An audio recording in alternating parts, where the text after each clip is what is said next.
It is our pleasure to welcome you to this Thursday night edition of Saints Tonight here on CST. Alongside my Super Bowl partner, Scott Shanley, I'm Victor Howell. Our Saints insider, Mike Neighbors, will join us momentarily from Atlanta with reaction as the Saints go down to a tough one in Atlanta. They lose to the Falcons tonight by the score of 20-17. We set this up last weekend on Saints Tonight. We set it up earlier today on Saints Game Day. Saints win, they basically lock it up. Lose tonight, everything's wide open, and right now, everything's wide open with what, 3 to go. Yeah, everything's wide open. This one game changed everything. It was a hard game to watch for many reasons. You had injuries, a lot of calls, a lot of penalties on the Saints. It was just, there was no flow to this game. And a lot of people, and myself included, are going to point to these Thursday night games. You had the Saints coming off a Sunday night game or Sunday late afternoon game. They travel on the road. And for me, as a former player, watching the Saints players go down, it was extremely frustrating to watch that, because a lot of these injuries that are happening are muscles that are still tight, muscles that have not recovered, and the league really has to do something. They have to look at the way they're scheduling these games, because it was frustrating to watch. Sean Payton was just addressing the media. We'll hear from him momentarily, and I think you're going to hear his reaction, has something to say about that as well. But despite all of that, and the fact that it was a laundry list of players getting on the injury list there for the Saints throughout this ball game, they were right on the doorstep. It looked like they were in a great position, at least if nothing else, a game-tying field goal, maybe send it into overtime. But once again, Deion Jones, we talked about him this afternoon on Saints Game Day. Remember, he had the 90-yard interception a year ago. He comes up with another huge play tonight. Yeah, and in these games where it gets kind of ugly and the game gets messy and there's penalties and there's injuries, it really comes down to who makes the play in the end. And the Falcons hung around just long enough to make the play in the end. Deion Jones, we covered him. He's a fantastic linebacker, one of the fastest linebackers in the league. Again, he made another big play, and that's what these games are all about. Division games, rivalry games. All you got to do is hang in there until the end. As long as it's a close game, make the play in the end, and the Falcons made that one more play. And right now, Saints fans are saying, hang in there. That's what they're going to have to do, because things are really going to get interesting now in the next couple of weeks. Let's take you to the Mercedes-Benz Stadium in Atlanta and show you how this one unfolded tonight, as both teams are wearing the color rush uniforms. Saints in their all-white, the Falcons in their all-red. And here we go. First quarter, Saints get the ball, and Alvin Kamara not wasting any time. 23 yards on the simple screen pass gives the Saints in really good position. 1st and 10 from the 24 of the Falcons. Brees back to pass. Looks right across the middle to Josh Hill. And that's good for 12 yards, and the Saints are inside the 15. 2nd and 10 from the 12, and here's the first knock on the night. Brees to Kamara, but watch the shot he takes right there. And he goes down, and then when he gets up, he kind of looks like, as Scott was telling me, it looks like a boxer. Just got a standing 8 count. A little delirious, a little not sure where he is. He would go into concussion protocol. He would not come back to the game. He did indeed have a concussion. So the Saints lose one of their 2 big running backs in the opening drive. Will Lutz comes in from 34 yards out and caps a 10-play drive that took 54 yards and went 5 minutes and 10 seconds as Kamara goes to the back, and his night was done before it really even got started. Atlanta gets the ball, and this game also had a lot of just long drives, a lot of time-consuming drives here.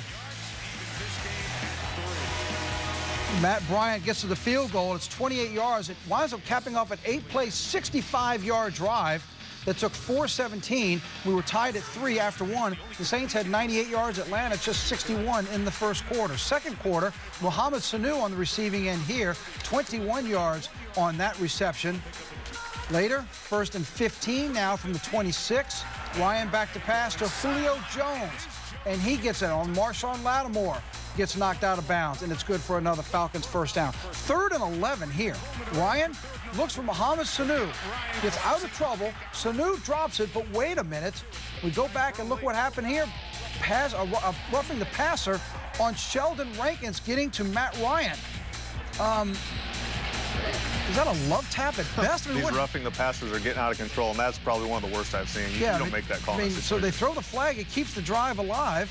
Matt Ryan here to pass back of the end zone, and it's incomplete, but then Trey Hendrickson is down as the injury list continues to go. He has a groin injury. He gets taken off the field. 3rd and 1, Devontae Freeman, he gets it into the end zone. Folks, it was a 15-play, 90-yard drive that took 8:27. The Saints offense was taking a nap. Atlanta's up 10-3. But they get the ball back, and they certainly have fresh legs. They've been on the bench forever, and they come out and get right to work. Brees to Michael Thomas, 13 yards on the first down, and it moves the chain. 1st and 10 from the 47. Mark Ingram, look at the nice spin move, and then carries tacklers for another 3 yards. But hold on now, we've got another injury, because Calamente this time goes down, groin strain. He gets looked at and has to get walked off. It was so bad on the Saints sideline, it's like you had to take a ticket to get in the tent to get looked at. There was a player in there, and there were 2 waiting to go. Meanwhile, back on the field, Brees to Tommy Lee Lewis. His first ever touchdown received. Look at this play. What a way to balance on the sideline to cap a 5-play, 66-yard drive to tie this game at 10. Watch the foot, and it's all in the toes. He never puts his heel down, stays on the green, and gets in the end zone, and we're tied at 10. Atlanta driving late in the quarter. You see 15 seconds to go. And there's Marshawn Lattimore. Jumps to right in front of Julio Jones. Looks like he may take it back for a pick 6, but he gets it down to the 30-yard line, and immediately the Saints send out Will Lutz. And from 47, he's good. But wait a minute. There's a flag. They're going to say illegal formation, on the Saints. Because it's an offensive penalty, you take the field goal off the board, the clock runs out, and the Saints don't get a chance to tie the game, so we are tied at 10 instead of the Saints leading 13-10. By the way, in the second quarter, the Saints ran 9 plays. Atlanta ran 21. They had the ball for more than 10 minutes. Chris Banjo singing some sweet string music to start the third quarter as he picks off Matt Ryan. Ryan's second interception. Saints trying to take advantage. Brees to Ingram. Look at the wall of white jerseys in front of Mark Ingram, and he takes it down inside the 10-yard line. Eventually, it gets to be 3rd and 1. And Brees bobbles the snap, but gets it out of his hands. Quickly, he finds Michael Thomas. 4 plays, 29 yards after that turnover. And like that, now the Saints have a 17-10 lead. Ryan, once again, back to pass. Looking in the end zone, lobs it up. And this was picked off by Marcus Williams, who for some reason decides to run it out. He could have taken it out at the 20. Instead, he gets out at the 5. It's the 3rd interception by Matt Ryan. An ugly game after we talked about him so highly earlier today on Saints Game Day. The Saints defense forces another turnover. However, Saints can't do anything with it. Later, Kikaha gets into the backfield, sacks Matt Ryan for a loss of 10. Saints trying to keep that momentum going in Atlanta, up 7, headed to the fourth quarter. And here we go, where the game was decided in the 4th. 2nd and 10 from the 33, and Ryan finds Julio Jones once again. Jones gets down for 20 yards on the completion inside the 15. Atlanta moves the chains. So now 3rd and 2 at the 8. And once again, it's Mohamed Sanu, who had a big night for Atlanta. Had some of the crucial plays, and then that one where the penalty kept the drive alive. This one's good for 8 yards, 11 plays, 69 yards in over 7 minutes. Again, another long drive for Atlanta, eating up the clock. We're tied at 17. Brees then gets out of trouble, then tries to scramble and runs right back into trouble. Adrian Claiborne gets the sack on Drew Brees, and the Saints have to give the ball to the Falcons. On 1st and 10 from the 28, Ryan to, again, Mohamed Sanu. And look at this time. He just takes Crawley with him like they're dancing. 8 or 9 yards before Crawley finally pushes him out of bounds. It's good for 22 when it's all said and done. Julio Jones this time across the middle for 14 yards, and he takes it inside the 35. 4th and 11, the drive stalls. Here comes Matt Bryant from 52. It started wide, made its way back in. It's good. And just like that now, the Falcons have a 3-point lead. But the Saints have time on the clock. And Brees at the quarterback position. He goes to Michael Thomas. And look at Thomas take it 35 yards and gets out of bounds. And now the Saints have a lot of time to work with, and they're already very close to field goal position to tie it at worst. Brees to Mark Ingram, left side. And watch how he spins out of the tackle, barrels through 3 other defenders, and gets the first down. Now, he's slow to get up, but he would get up. On 4th and 1, after the Saints made a pass, which was a questionable call on a 3rd down, Drew Brees goes for it on 4th, dives for the first down. 1st and 10 from the 24.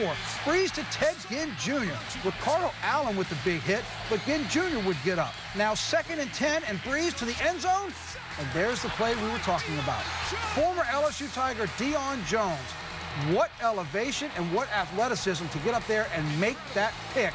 The first turnover for the Saints, the only turnover for the Saints. And there you see it again, as he lands on his back, but he cradles the ball, and that puts this game to bed. The Saints up 17-10, heading to the 4th, get outscored by 10 in the 4th quarter. Brees on the game, 271 yards, 2 touchdowns with that crucial interception. Matt Ryan, 221 yards, 3 picks. But you know what? They did enough to get the game into their hands. The Falcons go to 8-5, the Saints 9-4. What you need to know is from here on out, Atlanta is basically in its driver's seat. They win out, and they will win the NFC South. But these 2 teams will meet again Christmas Eve in the Superdome in New Orleans. Let's take it to Atlanta. We'll hear from Saints head coach Sean Payton.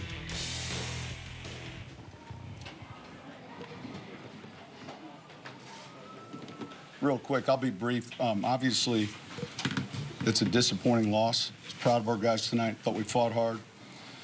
Thought we fought a lot of things outside of just the football game, but, you know, I was real proud. Any questions?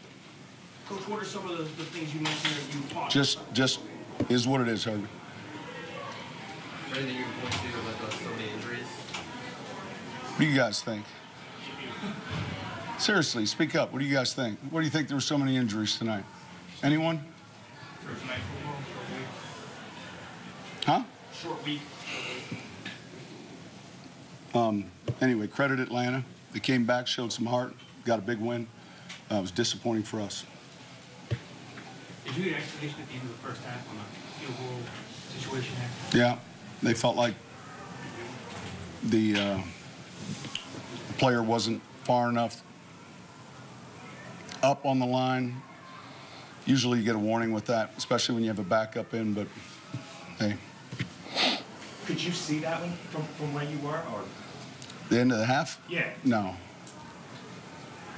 No. But the normal protocol is that there'd be a warning for that. Absolutely. Absolutely. What did you think of the way the secondary played? I thought we fought real hard. I thought we played outstanding on defense. Struggled offensively, find a rhythm. A lot of different guys go down. I'd say 8 or 9 players got hurt tonight, you know, give or take. So, but so that became challenging. I thought the defense fought hard. How difficult would you say it is from a play calling standpoint once you start missing so many pieces mid-game? Well, you got backup personnel groups, but you know, that's a challenge when you have guys go down. All things considered, Coach, how do you think Marshawn Lattimore handled Julio Jones? Yeah, we'll see the tape. Like I said, I thought defensively we played well. We had a lot of other challenges, but I thought we competed. We saw him get oxygen a couple times. That's pretty normal, just from. I mean, I'll bet that happens quite a bit, really. You know, when it's pretty dry and on a short week. Sean, is this the playoff team? Who's that? The Saints. Listen, we still got we still have a ton of football left, so we're playing for that opportunity, just like Atlanta, just like everyone else. Amen. What do you think of the way Tommy Lee got in there for that score? I thought it was a good play. Fought hard. What happened there at the end of the game when you got the flag? With what? When they threw the flag on you, what happened there at the end of the game? I called a timeout, and then he asked me again, and I said, I've already called the timeout. I probably said it with a little bit more for vigor than I was supposed to, but I had enough. I gotta be smarter than that. Is that the kind of thing that you would expect to draw that flag at that point in the game? Just it's one of those games. Listen, I've never seen anything like it. I've never been a part of a game like that. You know, and frustrating, but you know, our guys will bounce back. What do you mean like that? Just Penalties? yeah, just the flags that were thrown. That was. Did the color rush do anything for you?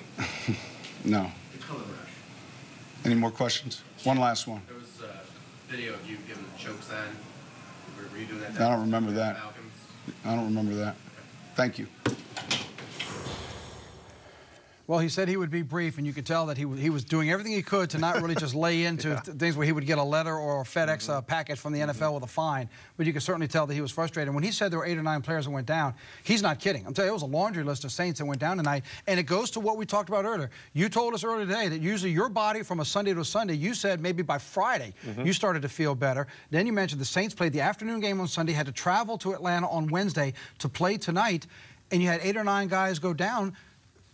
You even said it looked like a lights guy. It looked like injuries were muscle strains and muscle tension because their bodies hadn't recovered like you were talking about. Yeah, it wasn't broken bones. It wasn't torn ACLs. It was groins. It was different things like that that are attributed to not getting enough rest and getting enough time away from the game. You're looking at these guys who played the afternoon game on Sunday. They hardly got any rest Sunday night, had walkthroughs Monday, Tuesday, got on a plane and flew to Atlanta.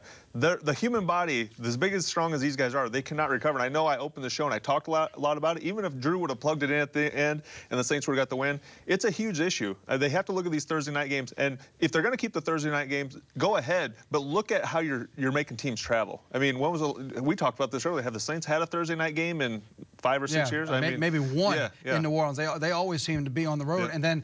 And then along that discussion, when you talk about the shortened schedule, like we talked about earlier, this wasn't a game that was played in week 3, week 4. You always wonder why the Thursday games are so bad, because early in the season, guys are just trying to get in a rhythm. Late in the season, like now, they're worn out. They've been banging each other for 13 weeks throughout the league. It usually is those weeks 7, 8, 9, 10 where kind of teams are in a groove. And look, I'm not making excuses. Everybody plays a Thursday night game. But a game of this magnitude, when you backload the schedule with all these games in the NFC South, to then have that happen, and then you see you're losing basically double-digit players to injuries, it's just tough to watch. Yeah, there's something there, and I think maybe the NFLPA should ask you to be in the next CBA, because I think a great idea would be to end Thursday night games before December starts, because guys are so banged up, their bodies are already tired. You could put everybody on the injury report at this point in the season.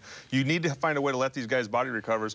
Everybody wants to see a healthy New Orleans Saints team in December. You don't want to see an injury list with 10 guys on it, especially when you're losing guys like Alvin Kamara and starters, and it really affecting the game. That game tonight was not a good game to watch. It was very sloppy. The Saints still had an opportunity to win it, but just no flow. And usually we talk, in every game, there's about 5 plays that can change the course of the game. Tonight, there were about 20, and that was just the way the game flowed, because it was kind of sloppy. Well, you heard Sean Payton mention something about the penalties. When we come back, we'll dive a little deeper into it. Yes, injuries were a factor, but there were a lot of other things the Saints could have done better to put themselves in not only a position to win, but maybe win it handily. We'll discuss that and take it back to Atlanta for reaction next on CS4. Atlanta wins the big Thursday night showdown from the NFC South in Atlanta, 20-17. Falcons on their way to New Orleans on Christmas Eve. We'll see if the Saints are feeling a little healthier and try to get a little payback, because right now the Falcons are in the driver's seat. They win out, they can win the NFC South. We'll take it back to the Mercedes-Benz Stadium in Atlanta, where our Saints insider Mike Neighbors has made his way down to the Saints locker room. He's starting to get some of the players coming out to get some reaction. Mike? Thank you very much, Victor. Hi. You heard the frustrations from Sean Payton in his press conference. Of course, that carries over to the Saints players. We really appreciate Mark Ingram joining us. Your head coach said he's never really been a part of a game like this. I guess you guys agree with that and feel the same way. Man, it is what it is. Stuff happens in football, injuries, penalties, you know. Can't complain about it. We just weren't able to finish the game. We had enough opportunities to be able to finish the game. We didn't do it. Talk about after everything you went through, injury-wise, penalty-wise, you still had a chance to win it. That last drive, it seemed like everything was going your way. We just resilient group. We fought, fight. We worked too hard to just lay down. And, you know, it is what it is as far as injuries and penalties. You know, that stuff happens in football. We just wasn't able to finish. We weren't able to get the job done. I felt like we was in control of the game coming out of halftime, and we weren't able to finish. Mark, take me inside the locker room. What's the mood of the team? You're one of the leaders. This is a very young football team. How do you keep this team focused? So much to play for the last 3 games now. I mean, we're all confident. We all believe in each other, and we feel like we can accomplish everything that we want to.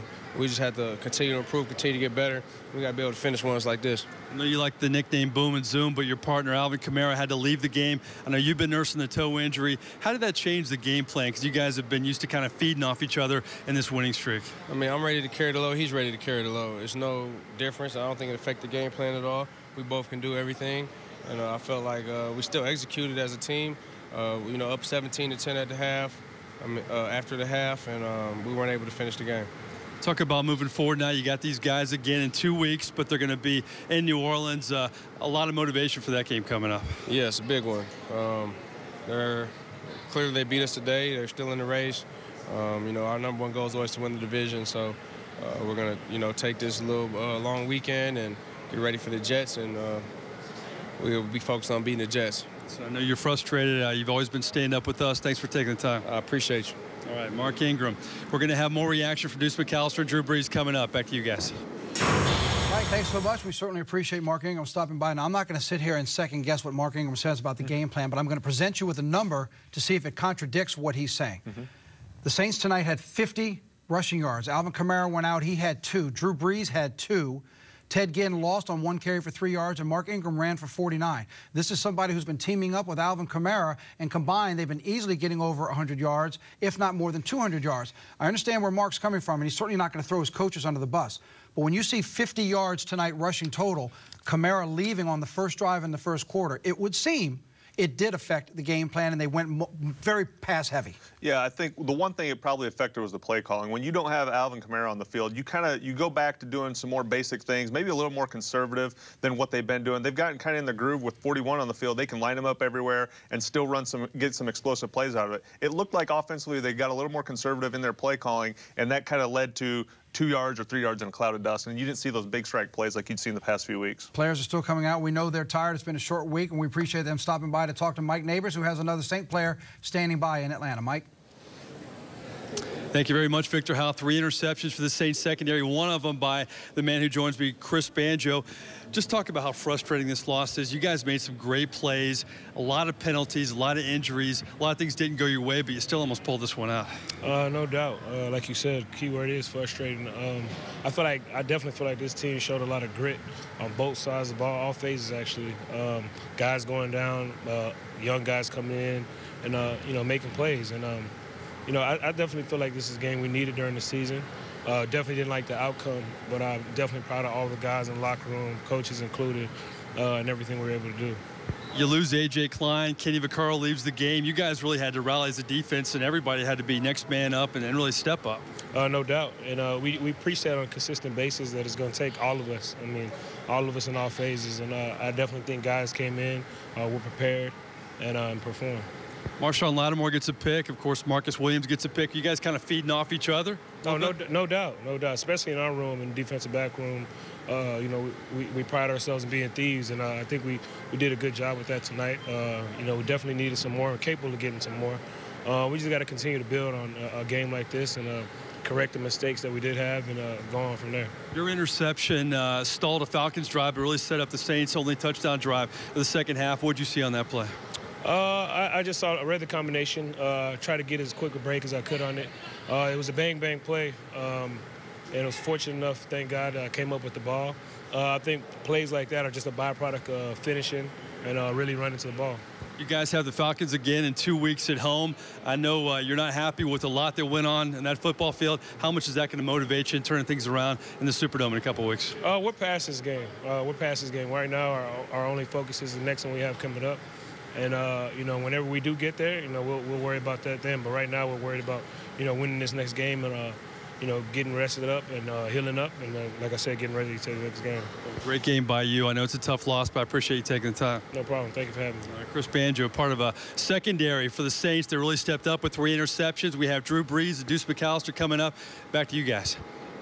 Mike, thanks. I don't believe that for 1 second they're past this game. They're going to be linking. Saints fans are going to remember this game. Yeah. Saints players are going to remember this game. And Mike talking about the fact that they had some turnovers. Tonight they couldn't take advantage of those turnovers, his interception being one of them. They had a hard time getting conversion, which they could have won this a little easy if they could, with some of their self-inflicted wounds, one of them not being able to convert these. Yeah, when you look at the Falcons were -2 in the turnover margin, and Matt Ryan probably played as poorly as I've seen him play in a long time, throwing some interceptions in the red zone.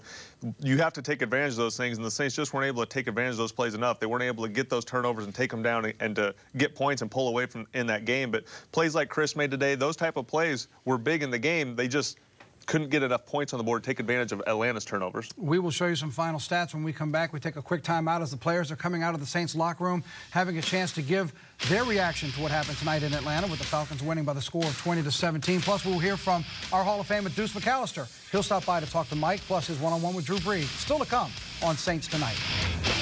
We've had a chance to hear from a couple of the active players. How about some thoughts of our former player and our Hall of Famer, Deuce McAllister, who was on the call tonight on the Saints Radio Network, as he always does. Each and every game the Saints are away from New Orleans. He's now standing by to give his thoughts with Mike. Thank you very much, Victor Howell. Win or lose, you can always count on those running backs. We had Mark Ingram, and we'll bring back Deuce McAllister. I've done a lot of interviews with you after games. We've seen a lot of bad calls, and we've never made that as an excuse. But, boy, a lot of questionable calls this game. Sean Payton didn't want to talk about him, but have you ever seen a game quite like this? Nah, not to the tune of 11 penalties to 4. I think it was 9 penalties for first down. You go back right before the half, that 3 points. Think about how huge that is. And, at the end of the game, you're going for the win. And instead of trying to score a touchdown or a field goal, but, you played close enough. You just didn't play well enough. And you knew at some point the penalties were going to get this team, but you didn't think in that fashion. You didn't think it in that fashion. And it's disappointing. But at the end of the day, he fought, just not enough. Talked to Chris Banjo. He says, you know, we've moved past this as a team. I don't know if that's possible. I mean, we're just about a half hour from the game ending. But, boy, they don't have much time to really dwell on this. They have the Falcons back home in 2 weeks. Oh, by the way, you have the Jets. So much to play for this football team, and maybe this will motivate them moving forward. Well, they haven't qualified for the playoffs. And, you know, I think that's the most important thing. But the best part is they get about 10 days. And so for Sean, he probably won't bring them in next week early like he normally would on a Monday. He's probably going to give them off. I mean, because they got a lot of guys banged up. You know, you had 2 to go out with a concussion. You had a couple with growing injuries. They've got to get healthy. They've got to get healthy for that stretch run. If they have the healthy guys, you know, a healthy roster when they meet this team again at Christmas Eve, it's not even close. What does that do to a football team when you have the penalties and then you have guys you're losing, big guys on both sides of the ball? I mean, what does that do to a team? Well, I mean, I think it helps when you talk about you were missing 3 offensive starters, you're missing 3 defensive starters. I mean, it's next man up, but there's only so much you can do. You already had a condensed package, and so now you lose Alvin Kamara. You only have 1 running back, you know, 30% of that package is for him. And so what you can do from an offensive standpoint, they never really found rhythm. Defense did a pretty good job. You know, they were out there for a lot of plays. To only give up 20 points, I think that's strong. But for the Saints, if you're going to force 3 turnovers, you need more than 7 points. I talked to Mark Ingram. He said, you know what? I didn't like not having Kamara out there, but I can carry the load. He can carry the load. How did that change this offense when Kamara went out? Well, I think it changed just because of some of the plays. You know, it's a short week. If they knew going into it Mark was only going to be the guy, then they would have done some different things. But then Kelamente gets hurt, and now you have to insert Josh Laribas. So some of the plays that they would have run normally, like power, lead, those plays were kind of taken away. And so it just made it tough. I mean, you're playing Bryce Harris as your extra guy. He probably hadn't got a lot of reps, and so he's playing a lot. And so it just put a lot on that team. You know, when you talk about going out and execute, they just didn't do it enough. Let's talk about down the stretch. We're going to talk to Drew about this in a second, but I want to get your takes on this. When it was 3rd and 1 and they passed the ball, seems like they were in 4-down territory, no matter what they were going to go for. Yeah, I mean, you kind of felt that's what they were looking at, and had some opportunities. You know, you had some opportunities. You just got to execute. I mean, there was a couple times where there's pressure in his face, didn't pick up a twist, some different things of that nature, but I don't blame him one bit, you know, for going for it. And you really felt like Drew Brees was going to make the play. You know, this team has leaned on the running game, leaned on Brees a little more in this game. The pass to Josh Hill, I know this team, especially Sean Payton, likes his athleticism. What'd you see on that play? Well, it's all go special. You know, the tight end is the bender. We've seen it time and time again. You know, he's going to throw a high back shoulder throw. Probably didn't put enough under it. You know, and Deion Jones did get up, though. He got up pretty good to go up high for that interception. But, you know, if you ask Drew, he would make that same throw probably about a foot or 2 higher next time. Last question I have. How do you feel about this team? No playoff berth right now, but 3 games left, and 2 of them are at home, and one's against the Buccaneer team on the road who's struggled this season. Yeah, take care of your business. I mean, just take care of your business. Control what you can control. After that, you'll see where you're at. I mean, for this team, you got a great opportunity in a couple weeks on the 17th against the Jets. Your crowd will be behind you. You know, go out and play hard, get some guys healthy, and see where the chips fall. All right, my friend, I appreciate your time. Problem. See you back in New Orleans. Thank you. All right, that's Deuce McAllister. We have Drew Brees coming up in the on-deck circle, guys. For now, back to you guys. All right, Mike, thanks very much. We'll stay right here if Drew is that close because we know he'll need to be getting on the team bus, and we'll get right back out to Mike as soon as he has the Saints quarterback. Deuce really kind of echoing what you're talking about, these guys staying healthy. He's saying that Sean Payton might keep the team away for a week and let him get healthy. Jeff Duncan, who's a well-known sports writer here in New Orleans and has covered the team for years, is even posting on social media that Ken Crawley and Marshawn Lattimore are even coughing up blood tonight. So it goes even to what you were saying earlier about the bodies just not ready. This late in the season, this physical of a game when you're laying everything against your biggest rival, these guys need a few days off. Yeah, absolutely. When you look at just how big and fast and violent these players are and running into each other and doing it again 3 days later, the only way for people to understand how it feels is to do it, and it's just not normal. Nobody goes around running into things for 80 plays and then doing it 3 days later. And it's just not normal to do to your body. And it wouldn't surprise me if Coach Payton does give them off, almost like a bye week. The advantage of playing this Thursday game in December is now it's almost like a mini bye. They're going to have a chance to rest up their bodies, and you know they need it. The majority of this team needs it. Get their bodies rested up, which will rest up their minds, and get these last 3 games, because these last 3 games are important. And obviously the biggest game, December 24th, probably for the division. It's a 3-game dash to the finish line. The Jets first at home, and then the Falcons make the return trip before you finish up in Tampa Bay. Bay, and that Falcons game right there, circle, will determine everything for how this is going to work out in the NFC South. Let's take a look at the final numbers. You heard Deuce reference it just a moment ago when he was talking to Mike with the penalties, and it's amazing when you look at, and you and I were talking about this right before we came on the air, the Saints had the turnover battle 3-0 until that game-stealing interception, but you were still +2, but there's a reason why you're +2, but you still lost the game, and that's because you go to the line right above the turnovers.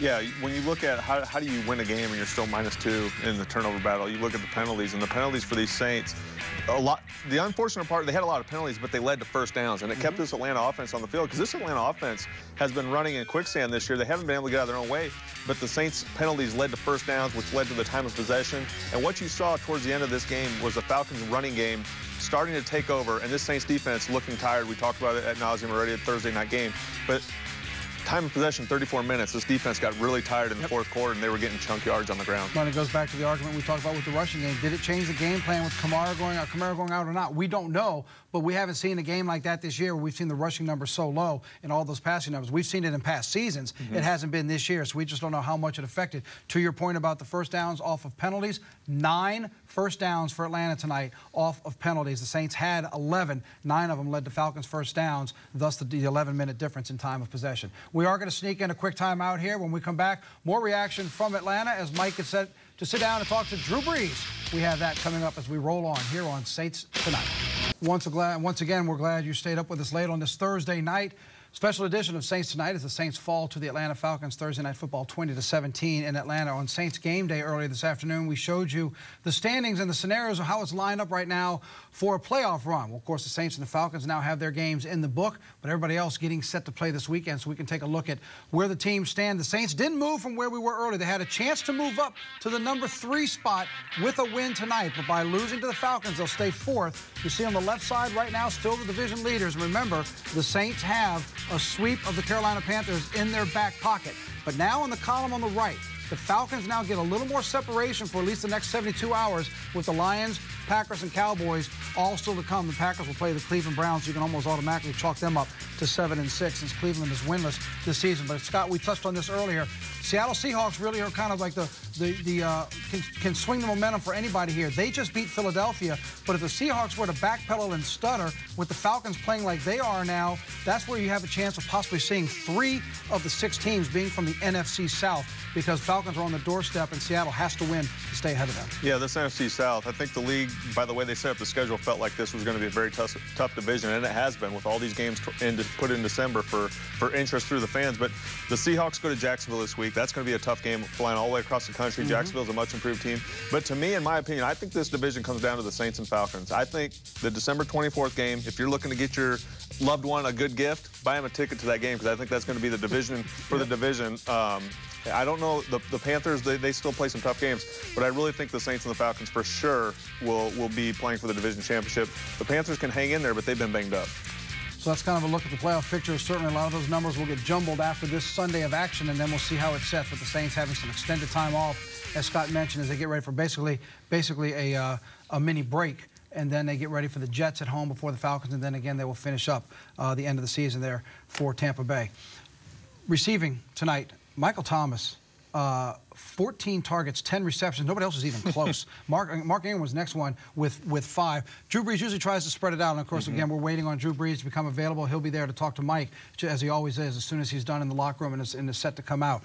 But they had trouble running, so you knew he was going to try to throw it a little more, but certainly tonight he seemed to lock on one guy. Yeah, I think what happens is when you lose a guy like 41, when Kamara goes out of the game, as an offensive play caller, you say, now who do we need to get the ball to? And when you get the ball to Michael Thomas, good things happen. You saw his targets go up. He probably wouldn't have got targeted that much if 41 was still in the game, but at the critical time on the road against a good team, division rival, you have to get the ball in the playmaker's hands, and every time you throw the ball around this kid, good things happen. Yeah, so the Saints are going to get this extra time off. As you just heard Deuce McAllister saying a few moments ago, he thinks Sean Payton might give him as much as a week off till next Wednesday to come back and get ready for the Jets. Certainly the Jets are an important game. It doesn't have the implications in the NFC South. You're on the roster. You played these Thursday night games for the team right now. They're going to fly home in just a little while, get back to New Orleans.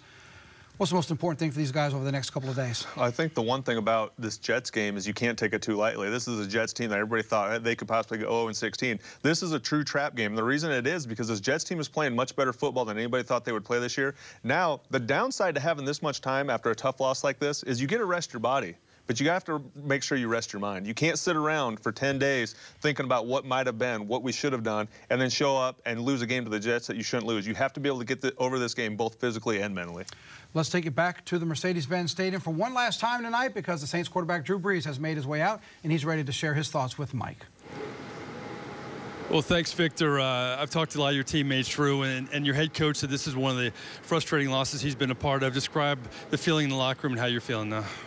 Well, it's obviously frustrating because we lost, and, you know, divisional opponent on the road. I mean, felt like we had it there for us to win, you know. I mean, guys battled their hearts out, and we had some tough circumstances throughout the game with injuries and penalties and different things. But bottom line is, you know, we still had a chance, and I think just the fight and the resolve of this team is what makes you so proud, even though the result wasn't what we wanted. Offensively and defensively, you guys lost a lot of key players on both sides. What does that do to a team in the process when it just keeps happening like that? Well, listen, what I can say is that you never want to see guys go down. But to see the other guys step up and play so well, you know, guys like Tommy Lee Lewis and others that had to step in and fill those roles, I mean, that was tremendous to see that, and it just makes you feel great about the type of guys we have and the chemistry and the brotherhood and just the togetherness and the way that guys, you know, are playing together and fighting together and trying to win. With Alvin Kamara going out early, how did that alter the game plan? How did that change the game plan offensively? Well, I mean, obviously it's tough because, you know, he's a big part of what we do, and so, you know, you kind of got to go through the game plan sheet and figure out, you know, okay, well, if it's not Kamara, then can we fill in with somebody, or, you know, is this play just kind of nixed, and you have to kind of re-game plan a little bit. But I felt like we handled it well. Despite all the penalties, despite the injuries, you guys had it to win down the stretch, and you had the 3rd and 1.